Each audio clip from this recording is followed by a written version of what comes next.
The X Factor, of course, but now Doctor Who's been moved to Sunday, and ITV's announced they have no plans to air X Factor again. It's got the chop. So what's next for our television schedules on the weekend? And what next for the format of X Factor? Well, let's find out more. Ed Gleave is the editor of the Hot TV column and daily from the Daily Star and joins us now. Ed, thank you so much, first thing on a Saturday morning, for speaking to us.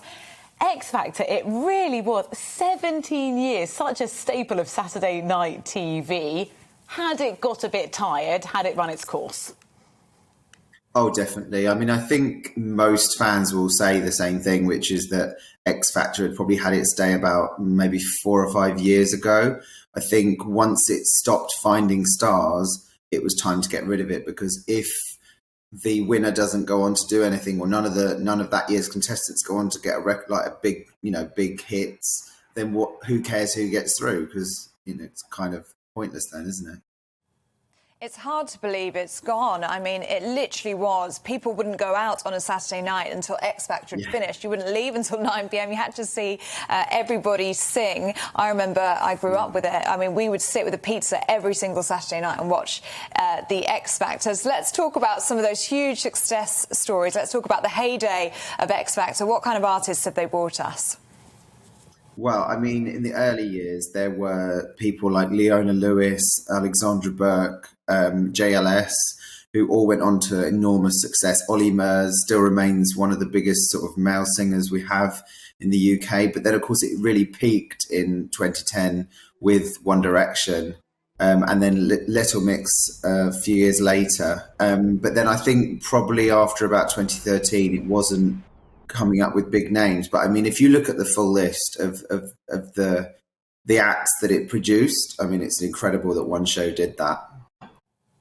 Yeah, it had real moments of extreme drama, didn't it? With the judging or the moving chairs. Any sort of real highlight, standout moments for you?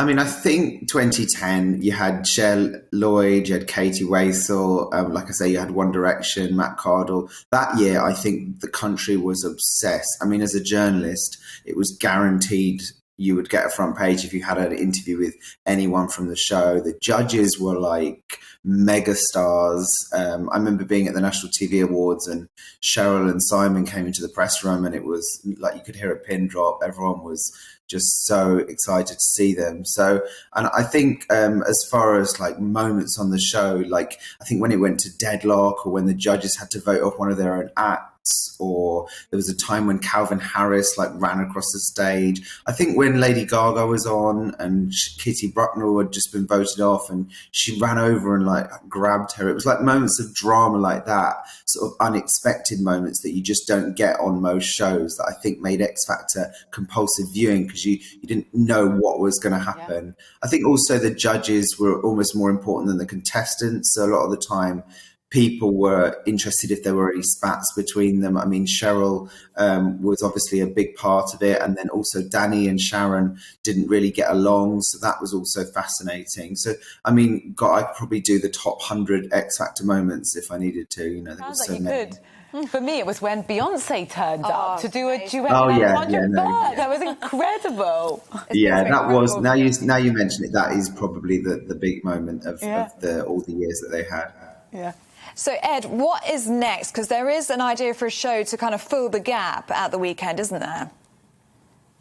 So Simon Cowell's got a new show called Walk the Line, but I don't know if that necessarily dictates what will be the next big thing. I don't know if Cowell has quite the sort of currency that he used to with the public.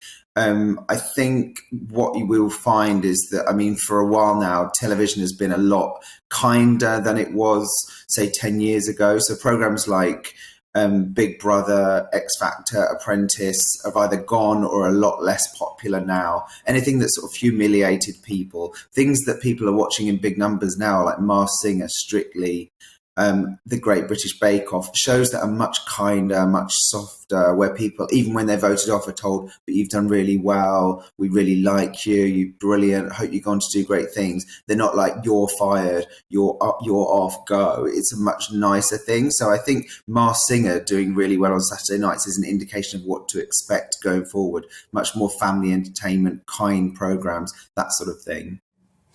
Gleave, thank you so much. Writer of the Hot TV column for the Daily Star. I really appreciate your analysis this morning. The X Factor. Welcome to the GBNews YouTube channel. You can watch us live 24 hours a day, catch up on your favourite shows and join in the conversation in the comments below. Don't forget to subscribe and you'll never miss any of our exclusive content.